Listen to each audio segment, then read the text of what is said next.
You probably think you'd recognize low intelligence if you saw it. Someone struggling with basic math, maybe. Someone who can't read a room. Someone who falls for obvious scams. But here's the thing about intelligence, or the lack of it.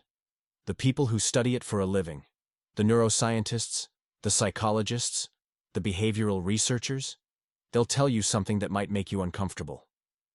Low intelligence almost never looks the way you think it does. In fact, some of the most dangerously unintelligent patterns in the human brain hide behind confident smiles, strong opinions, and what feels like common sense. A Harvard study, tracking over 10,000 adults across 3 decades, found that the single greatest predictor of poor life outcomes wasn't poverty, wasn't trauma, wasn't even lack of education. It was the inability to recognize one's own cognitive limitations. That's not a typo. The biggest threat wasn't being unintelligent. It was being unintelligent and having absolutely no idea. And today, we're going to walk through every level of low intelligence, from the most obvious to the most invisible, in a way nobody has explained before. Because the truth is, most people watching this will recognize at least one of these patterns in themselves. And that's not an insult. That might actually be the smartest thing that happens to you this week. Let's start at the bottom, and there's no gentle way to say this, so we'll just say it. Extremely low intelligence is the level most people picture when they hear the phrase, and ironically, it's the level they understand the least.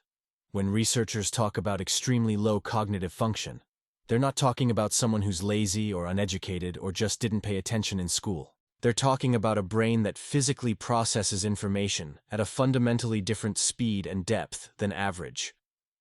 Imagine trying to pour water through a coffee filter versus pouring it through a thick sponge.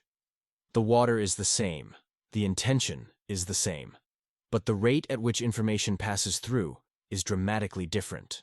That's what's happening at the neurological level. The prefrontal cortex, the part of your brain responsible for planning, reasoning, and connecting cause to effect, it's either underdeveloped, damaged, or simply wired in a way that makes complex processing extraordinarily difficult. And here's the thing about this level that nobody talks about. It's far more common than anyone wants to admit. About 2 to 3% of the global population functions at what psychologists classify as extremely low intelligence. That's roughly 160 million people walking around on this planet right now. More than the entire population of Russia. And most of them aren't in institutions. Most of them aren't getting help. Most of them are just struggling in ways that the rest of society has decided to either ignore or mock. At this level, the challenges are concrete and immediate. Abstract thinking is essentially offline. If you tell someone functioning at this level that a stitch in time saves 9, they won't hear a metaphor about prevention. They'll picture someone literally sewing. And that's not stupidity in the way people casually throw that word around. That's a brain that is doing its best with the hardware it was given. The ability to hold multiple pieces of information simultaneously, what cognitive scientists call working memory, is severely limited. Picture trying to do mental math, but every time you hold one number in your head, the previous number vanishes. Not because you're not trying, because your brain literally cannot maintain that many active connections at once. Researchers at the University of Cambridge demonstrated this in a now famous experiment, where they gave participants increasingly complex instructions. The average person could hold and execute about 4 to 7 steps. Individuals at extremely low cognitive levels consistently maxed out at 1 or 2. And not because they weren't paying attention, but because the neural architecture simply didn't support more simultaneous operations. But here's where it gets interesting, and honestly, a little heartbreaking. People functioning at this level often develop remarkable compensatory strategies that go completely unnoticed. They become incredible mimics. They learn to watch what everyone else does and copy it. They develop social scripts, memorized responses to common situations that can mask their difficulties for years, sometimes decades. One researcher at the University of Edinburgh described interviewing a man in his 40s who had held the same factory job for 20 years. His co-workers had no idea he couldn't read. He had memorized the shapes of every sign in the building, recognized every form by its color and layout, and developed an entire system of visual cues that replaced the need for literacy. His brain couldn't process written language the way yours does, so it built an entirely different operating system. And that, by the way, is not a sign of stupidity. That's a sign of a brain doing something almost impossibly creative with severely limited resources. Makes sense, right? But this is where things get tricky, because extremely low intelligence doesn't just affect what you can learn. It affects something far more dangerous. It affects what you believe. And that brings us to the next level, which is where most people start getting uncomfortable. Emotional reactivity as a form of low intelligence sounds harsh. It sounds like an insult. And honestly, that's part of the problem, because people have been so afraid of calling it what it is that millions of emotionally reactive people go through their entire lives thinking they're just passionate or sensitive or intense, when what's actually happening is that their prefrontal cortex is consistently losing the fight against their amygdala. Here's the thing about your brain. It has two systems running at all times. System 1 is fast, emotional, reactive. It's the part that flinches when someone throws a ball at your face. System 2 is slow, deliberate, analytical. It's the part that calculates whether the ball is actually going to hit you or land 3 feet to your left. In a well-functioning brain, System 2 usually gets the final say on important decisions. You feel the anger, the fear, the excitement, but then the rational part steps in, evaluates, and decides what to actually do about it. In an emotionally reactive brain, System 1 doesn't just speak first. It speaks loudest, and System 2 barely gets a word in before the decision has already been made. This isn't about having emotions. Everybody has emotions. This is about whether your brain can put a speed bump between feeling something and acting on it. And for a staggering number of people, that speed bump simply doesn't exist. Building that speed bump isn't about suppressing emotion. It's about strengthening the system that regulates it. When mental noise is high, System 1 dominates by default. When clarity increases, System 2 has time to engage. And if you want to help your brain create that gap between impulse and action, to think before reacting instead of reacting before thinking, take a look at the brain song. It's a science-based method designed to pull the brain out of mental overload and restore real focus in just 12 minutes a day. You'll find the link in the first pinned comment. Research from the National Institute of Mental Health found that adults who score lowest on emotional regulation assessments also score significantly lower on standard measures of fluid intelligence. Not because emotions make you dumb, but because the same neural infrastructure that supports complex reasoning also supports impulse control. It's the same prefrontal cortex. When it's underperforming in one area, it tends to underperform in both. Think about it like this. Your prefrontal cortex is a manager sitting at a desk with 100 decisions to make. In a high-functioning brain, that manager is experienced, well-rested, and has a solid filing system. Every incoming piece of information, an angry email, a confusing situation, an unexpected bill, gets processed methodically, prioritized, handled. In an emotionally reactive brain, that manager is sleep-deprived, overwhelmed, and working in a room where alarms keep going off. Every new piece of information feels like an emergency because the system doesn't have the bandwidth to sort emergencies from inconveniences. And this is where the real damage happens, because emotional reactivity doesn't just affect how someone feels. It completely warps how they see reality. Here's what studies from the University of Toronto showed, and it's actually kind of terrifying. Emotionally reactive individuals don't just respond more intensely to situations. They actually perceive different situations. When researchers showed emotionally reactive subjects a video of a neutral facial expression, the majority interpreted it as hostile. The exact same face that regulated individuals saw as calm or indifferent. Reactive individuals saw as threatening, dismissive, or aggressive. Their brain wasn't just overreacting.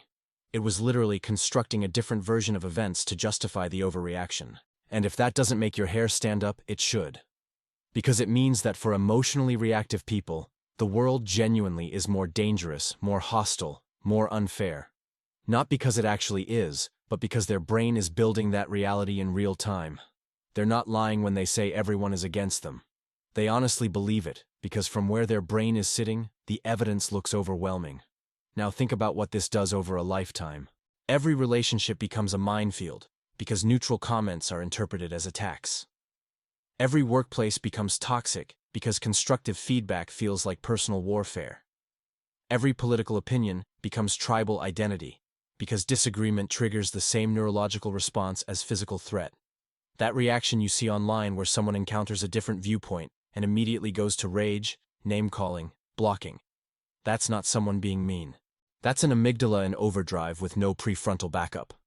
It's a brain that literally cannot distinguish between someone disagrees with my opinion about a TV show and someone is threatening my survival.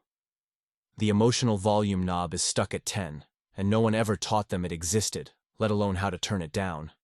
Pretty tragic, right? But this is where things get even more uncomfortable, because emotional reactivity is at least visible. When someone screams at a waiter or melts down over a parking spot, you can see the malfunction. The next level hides in plain sight, and it might be the most destructive of all. Poor critical thinking is the silent killer of intelligence, and here's why it's so dangerous. It looks like intelligence. It sounds like intelligence. It wears the same clothes and uses the same vocabulary. But underneath the surface, the machinery is completely different.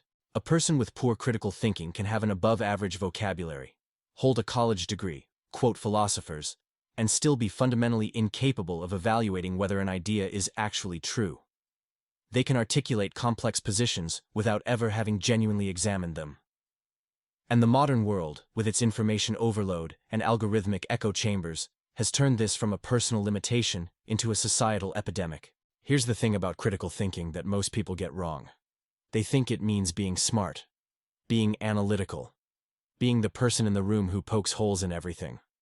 But actual critical thinking, the kind that researchers measure and that genuinely separates functional intelligence from the illusion of it, is about one specific ability: the willingness and capacity to evaluate evidence that contradicts what you already believe.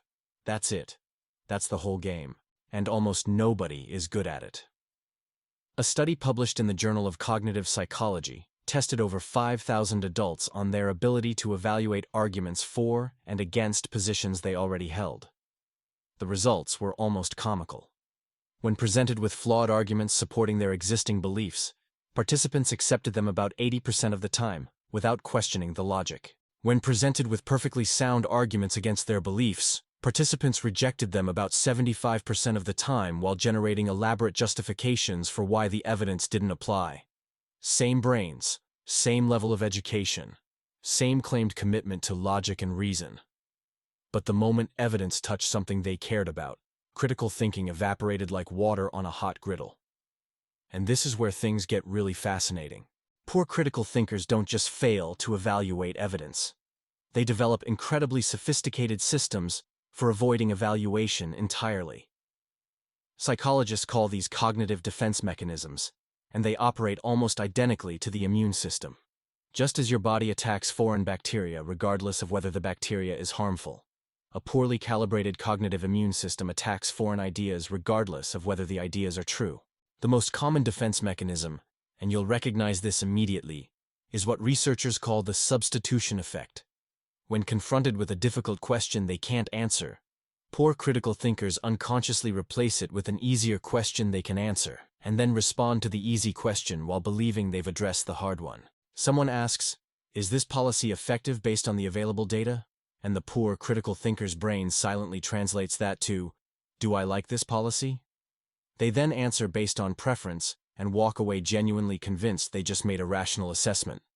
They're not being dishonest. They have no idea the substitution happened. Their brain performed the swap faster than conscious awareness could catch it. Another pattern that shows up constantly at this level is what's known as narrative over evidence reasoning. Poor critical thinkers are extraordinarily susceptible to stories. Not data, not studies, not statistical analysis, stories. One vivid anecdote will override 1,000 data points every single time, and the person experiencing this won't feel like they're being irrational. They'll feel like they're being realistic, because the story feels real in a way that numbers never will. A researcher at Duke University demonstrated this brilliantly.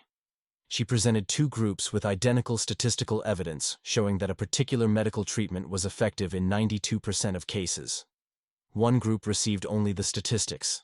The other group received the same statistics plus a single emotional story about one person for whom the treatment failed.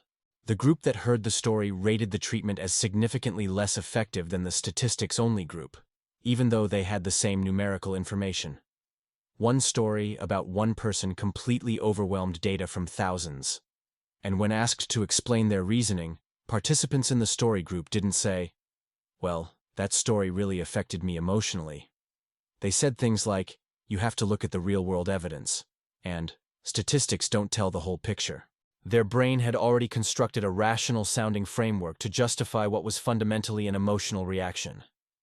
The machinery of critical thought was being used, but it was running backward, starting from the conclusion and building the argument in reverse. But perhaps the most telling sign of poor critical thinking is something called the certainty paradox, and it shows up in research so consistently that some psychologists consider it the single most reliable marker of low cognitive function. The pattern is this: the less someone actually understands about a topic, the more certain they are about their position on it. This isn't just a cute observation, it's a measurable neurological phenomenon. When genuine experts evaluate a complex topic, their brain activates regions associated with uncertainty, nuance, and qualification. They're aware of what they don't know. They can feel the edges of their knowledge. When poor critical thinkers evaluate the same topic, those uncertainty regions barely activate at all. Their brain essentially skips the evaluation step and jumps straight to conclusion. And that conclusion, because it was reached without effort, without struggle, without encountering contradictions, feels absolutely rock solid. It feels obvious. It feels like common sense. And from the inside, there is genuinely no way to tell the difference between "I understand this deeply" and "I haven't thought about this enough to realize how complicated it is." Both feel identical. Both feel like certainty. And that's the trap. This brings us to the final level, and honestly, it might be the most important one, because everything we've talked about so far feeds directly into it.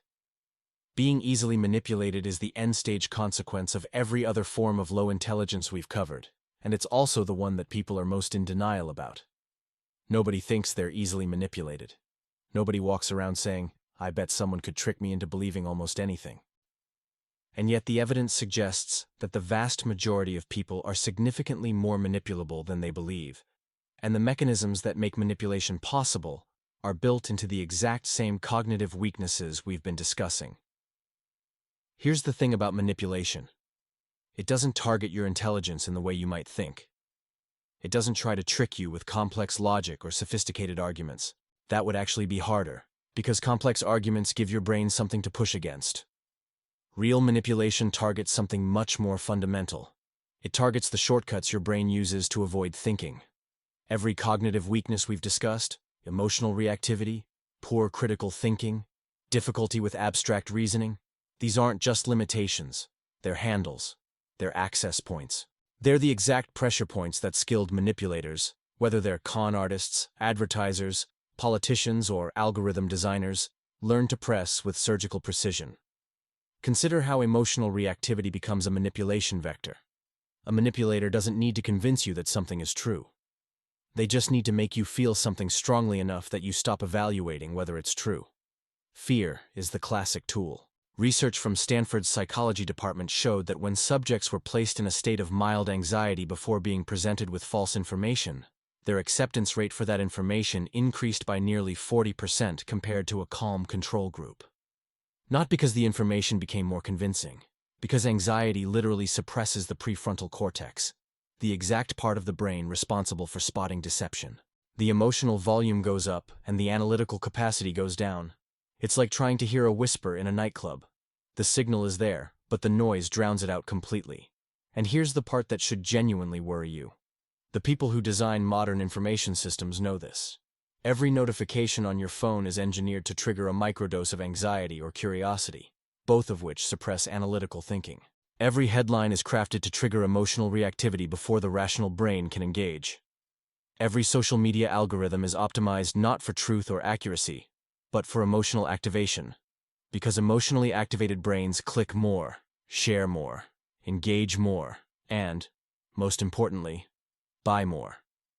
This isn't conspiracy theory territory. This is publicly available information from the companies themselves. Internal documents from multiple major platforms have explicitly described their algorithms as engagement-maximizing systems, and engagement, in neurological terms, is just a polite word for emotional reactivity. They're not trying to inform you. They're trying to activate you. Because an activated brain is a controllable brain. Now layer poor critical thinking on top of that emotional activation, and you start to see why manipulation at scale has become almost terrifyingly effective. A person who is emotionally activated and simultaneously unable to evaluate evidence is, from a manipulator's perspective, the perfect target. They're already in a state where they want to believe something, anything, that explains or resolves their emotional state. And they lack the cognitive tools to evaluate whether the explanation being offered is actually valid, so they accept it. Not because they're stupid in the way that word is usually meant, but because their brain, in that moment, is operating in a mode where acceptance is the path of least resistance. The emotional system is screaming for resolution, and the analytical system doesn't have the bandwidth to provide a better alternative. One of the most studied examples of this phenomenon comes from research on financial scams. Psychologists at the University of Exeter analyzed over 1,500 victims of financial fraud and found something that surprised almost everyone involved in the study. The victims were not, on average, less educated than non-victims. They were not poorer. They were not older. The single factor that most reliably predicted victimhood was a combination of high emotional responsiveness and low analytical habit. Specifically, victims tended to make financial decisions based on how an opportunity made them feel, rather than on independent verification of the claims being made. The scammer created excitement, trust, or urgency, all emotional states. And the victim's brain treated those emotional states as evidence, not supplementary evidence, primary evidence. The feeling of trust became proof that the investment was trustworthy. The feeling of excitement became proof that the opportunity was real. The emotional experience replaced the analytical process entirely, and the victim had no awareness that this substitution had occurred. And this is where the concept of being easily manipulated connects back to every other level we've discussed, because manipulation isn't really a separate category of low intelligence. It's the practical consequence of all the other categories operating simultaneously. The person who is extremely low in cognitive function is manipulated because they can't model the manipulator's intentions. They take things at face value because abstraction, including the abstraction of deception, is beyond their processing capacity. The person who is emotionally reactive is manipulated because their feelings override their analysis. They're so busy responding to how something makes them feel that they never get around to asking whether it's true. The person with poor critical thinking is manipulated because they mistake familiarity for validity and confidence for competence. If something sounds right and the person saying it seems sure, that's good enough.